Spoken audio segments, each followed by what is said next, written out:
Hello, gentlemen. Today, I'll be presenting to you the Arnell Group's research in terms of designing the new logo for your company. Breathtaking.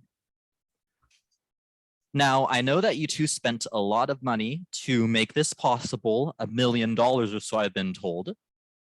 But I promise you, every cent was worth it. Are you two ready? Yes. We are, yes. Okay, so first off, we need to break the code for innovation, from convention to innovation. How do we move from convention to innovation? In order to do this, we must invest in our history and brand ethos so we can create a new trajectory forwards. Here we have the new trajectory. The investment in our DNA leads to breakthrough innovation and allows us to move out of the traditional linear system and into the future. Here we have our DNA, the DNA of Pepsi. And here we have our breakthrough innovation and something that moves outside our traditional linear system. Continued investment provides us with a clear resource for reinvention. Here is the reinvention. Any questions? No, it seems perfectly reasonable thus far. Thank you. Next, the origins of creative endeavors, universal design principles, and PepsiCo's brand heritage.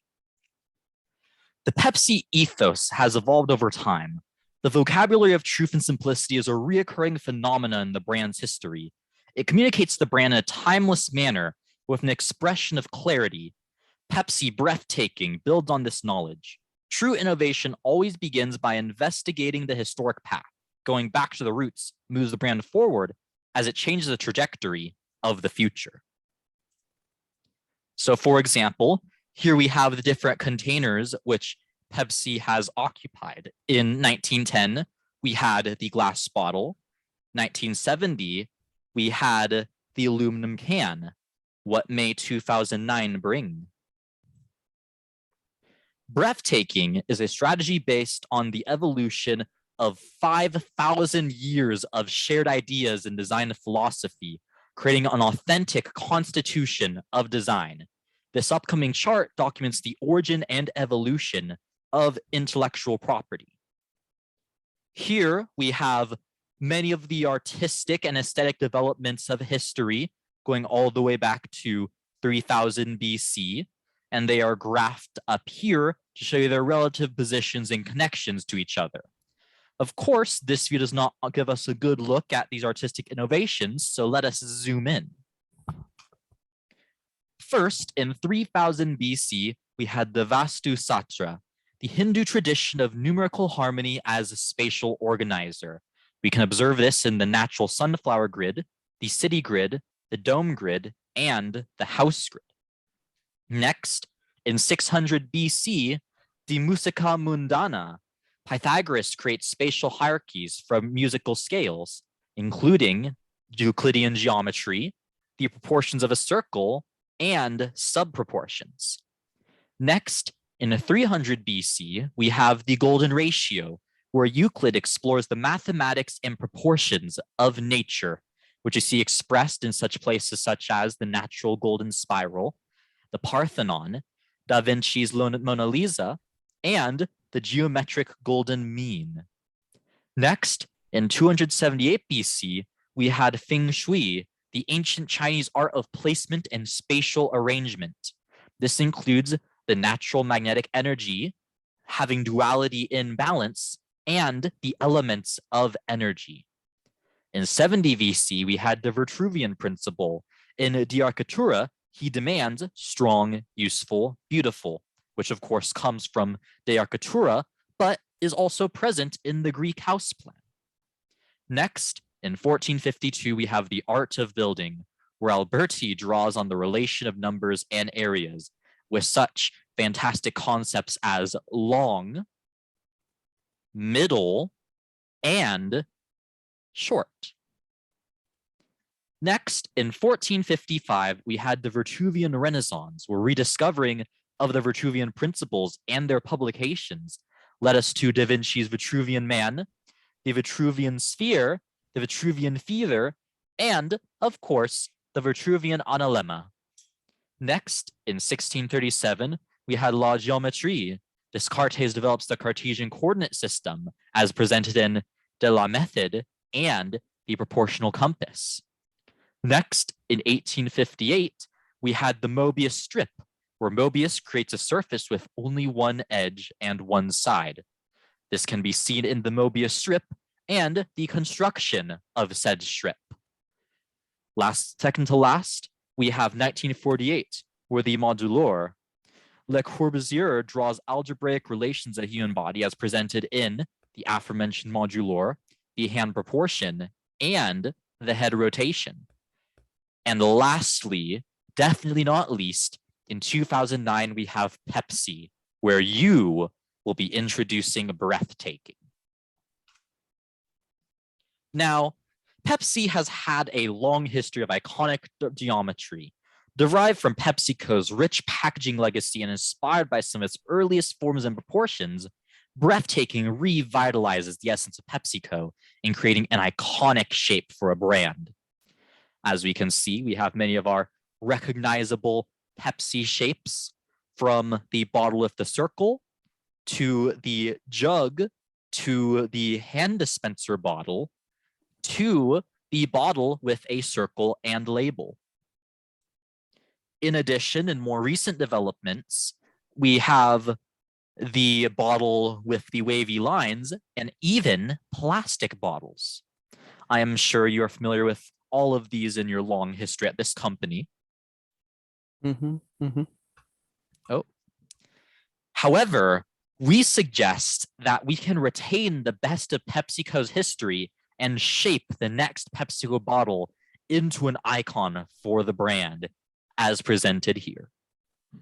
I see. Next, in order to actually innovate for the future, as previously mentioned, we need to know the Pepsi DNA. Lucky for us, the Pepsi DNA finds origins in the dynamic of perimeter oscillations. This new identity manifests itself in an authentic geometry that is to become proprietary to the Pepsi culture. For example, here we have the 1896 Pepsi geometries. Here we have the perimeter isolations over the geometries. And here we have just the oscillations. It's pretty clear what this implies for the company. However, to properly understand it, we need to trace the oscillations through time. Here we have oscillations from 1905 and 1906. As you can see, the dropping of the drink had a major impact on these oscillations up here, and this large oscillation flipping downwards. Next, we have 1929, and 1930. In 1930, despite the fact we see a rectangle for the first time, the rectangle itself doesn't actually impact the oscillations. Lucky for us, in 1962, we first see rectangles really enter the equation. And this happens even more so in 1971, where a second rectangle enters the picture. In 1991, things were shaken up even more with the use of a parallelogram at 14 degrees, a very important aesthetic number. Last and most recently, we have the 1998 Pepsi logo, which I can see from our participants that one of you is a fan of. Indeed. However, knowing these oscillations isn't useful on its own. We need to move them towards innovation. We need to project Pepsi's future. Now that we have the universal laws, we can apply them to establish a blueprint for your brand. First off, architects and artists have proportioned their work to approximate the golden ratio, especially in the form of the golden rectangle, which the ratio of the longer side to the shorter side is the golden ratio. They believe the proportion to be universally and aesthetically pleasing. The golden ratio plays an essential role in human perception of beauty. Here we see that the height and width of the Parthenon is proportioned to yield a golden rectangle. Here we see that Leonardo da Vinci studied the proportion of the human face and applied his findings in the Mona Lisa painting.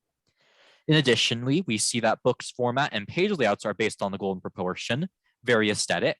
And last but not least, the diameter of the Nautilus shell increases proportionally with the golden ratio. Once again, very aesthetic. Now, to understand how we can apply the golden ratio to Pepsi, you must first understand how this spiral is created. Here we have a diagram that demonstrates it. You start with your square, you find the angle, you make the angle to find the ratio, and then smaller and smaller rectangles allow you to create that classic golden ratio spiral. However, I am introducing to you the Pepsi ratio, a unique ratio especially for your brand. This ratio starts with a circle. Next, you draw a circle with diameter d equals a. You find its center and draw two same-size circles with diameters d is half of a. Next, you rotate the center line 45 degrees. That's very important. Copy one of the smaller circles and place its center on the intersection of the larger circle and the rotated center line here. Next, you draw a circle that lies within the larger one. Its diameter is such that it touches all three circles in exactly one and only one point. Next, you rotate the center line by 56 degrees. Place the smallest circle with its center on the intersection of the largest circle and the rotated center line, right here. The Pepsi brand is created by intersecting circles with a set proportion to each other. These coordinates are marked X. The Pepsi ratio is created by two simple circles that are in a set ratio to each other, the golden ratio, and thus the Pepsi ratio is aesthetic geometry. Any questions about the Pepsi ratio, as we will be looking at it more in a bit? No, it seems quite simple to follow. This seems pretty aesthetically geometry. Thank you very much. That is exactly what we are going for. Now, the golden ratio establishes a proportion of one part relative to another. Playing by these rules produces an aestheticism that is universally accepted to be in balance and harmony. The Pepsi aesthetic respects these rules. The brand entity can be derived from two circles that have a set relation to each other. Here you have the circles within each other. Here we have the proportions relative to each other. Here we have them in the form of the golden ratio spiral. And here we have the circles exhibiting the Pepsi ratio in the orientation of the spiral. In addition, it is very important for us to use the geometry of aesthetics when it comes to dynamics. This diagram is pretty self-explanatory, as why I added no caption to it, but we will be going into more detail in a bit. In order for us to understand dynamic forces, we have to look at the Earth. As you probably know, the Earth has a geodynamo, a naturally occurring electric generator and fluid motion that generates and sustains the Earth's magnetic field. In order to understand how it applies to us, we must consider the Pepsi globe. The Earth has a magnetic field which exerts force on inner and outer surfaces of the Earth. Likewise, our Pepsi globe has Pepsi energy fields, which use symmetrical energy fields that are in balance, as demonstrated here. Lastly, but not least, a magnetic field is impacted by the sun radiation wind motion, which produces our dynamics. As a result, our Pepsi globe also experiences dynamics, specifically emotive forces that shape the gestalt of the brand identity. Using these emotive responses and using the concept of having one object with multiple points of view, we can have a one identity Pepsi logo that expresses multiple emotions. Here we have a flat circle expressed at different degrees and how they may be seen differently by an onlooker. And likewise, we have our modified Pepsi logo, keeping in mind all of the dynamics at those different angles and the emotions that they may produce. And thus, we can create the new face of a Pepsi generation.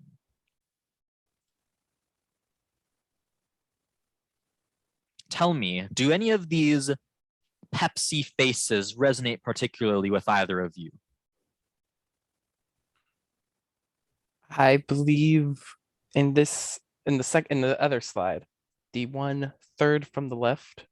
So other slide. The 1/3 from the left, the smiling face. This one? Yes, that is what resonates with me because I believe our customers should feel that face whenever they drink Pepsi. Very good, very good. And what about you, Kurtupo?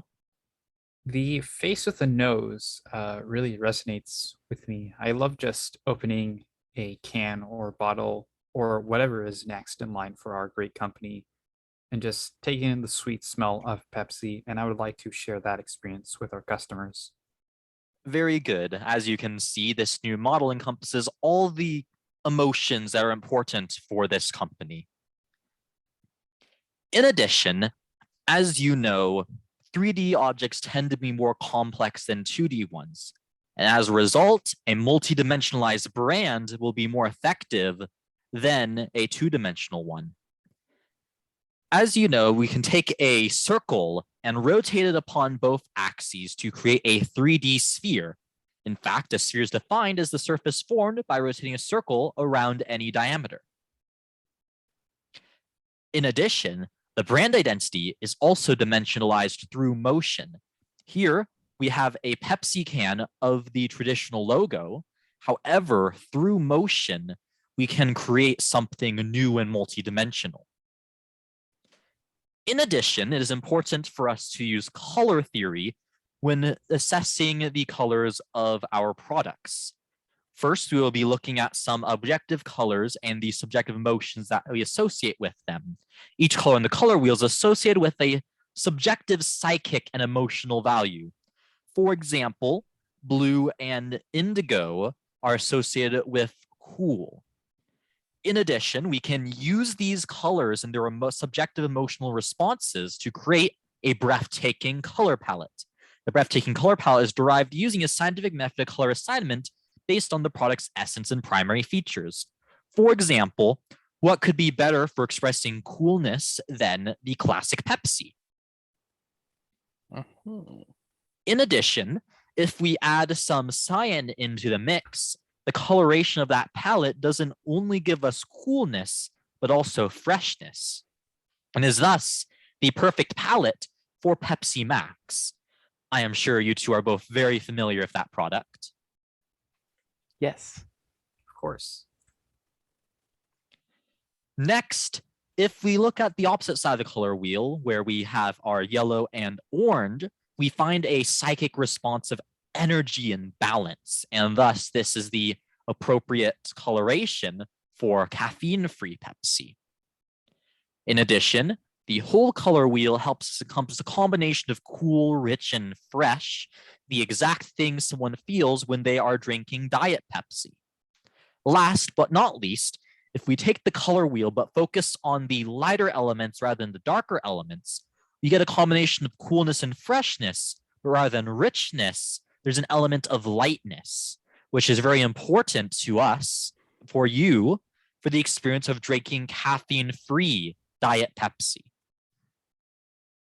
Would you agree that all of these match up with your general Pepsi experiences?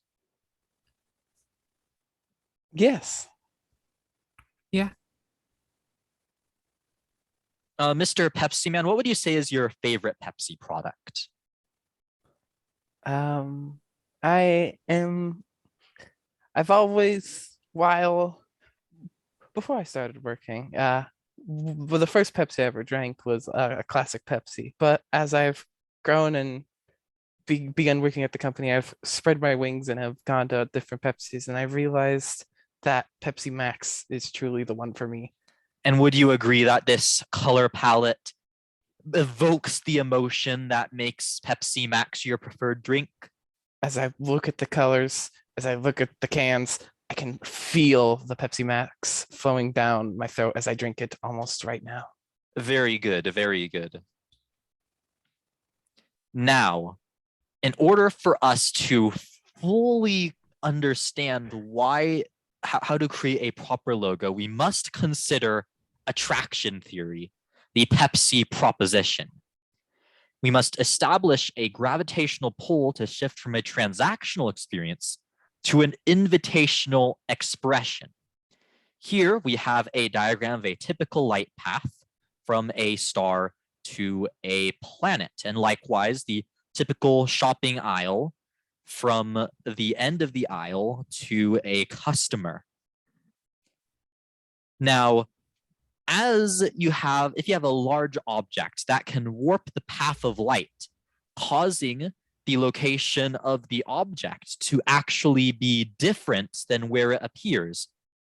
For example, here we see that the relativity of space and time makes it so an object behind our sun is actually visible because of the warping of the path of light. Likewise, the gravitational pull of Pepsi can be used to make it so rather than approaching the end of the aisle, one of the customers instead naturally approaches Pepsi. This is the Pepsi proposition. And of course, a wider variety and quantity of Pepsi will make this effect more powerful. Here we have the Pepsi aisle at different degrees. As mentioned before, it is very important that our brand is multidimensional. And would you agree that having a logo that's gravitational would enrich the shopping experience? My general experience with gravity has been positive thus far, so I think I would genuinely enjoy this new experience. And that's exactly what we're going for.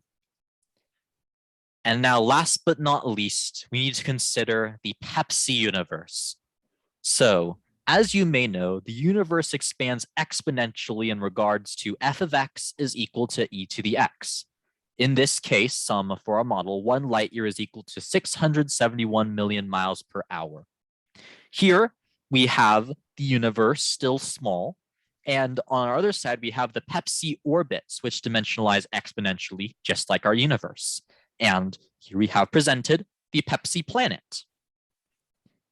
However, just as the universe expands, we can dimensionalize our brand into a Pepsi galaxy.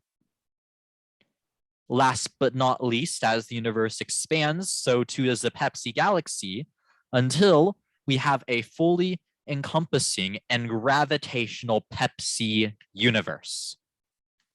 And with all of this in mind, I would like to present to you $1 million effort, put all of our resources into this, Breathtaking.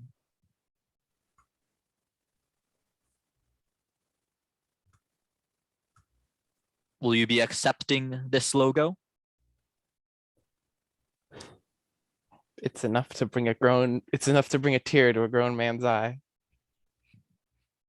That sounds like to bring tears to both of a grown man's eyes.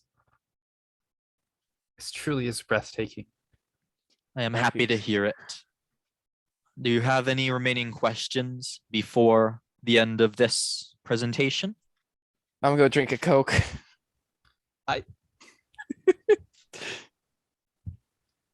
Can we go back to the slide before tracing the DNA of our great company that will not tolerate defectors, might I add? So tracing the DNA. So here you have tracing the DNA, and here you have this one. Yes. Sorry, the slide before. Right, it might be 2 slides before. Yes, there we go. Did we really have a hand spray for Pepsi? I don't remember that. That must have been before my onboarding. It is very possible this was a branding gimmick during the Spanish flu. That checks out. Alternatively, I was not a part of this company before the Spanish flu.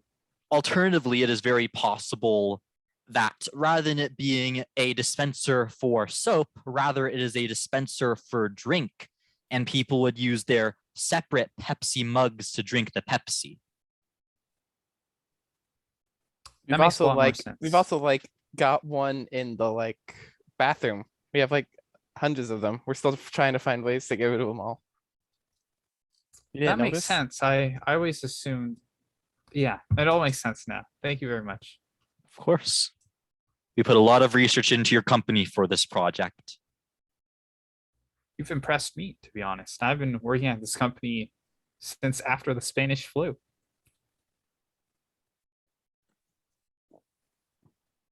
Yeah.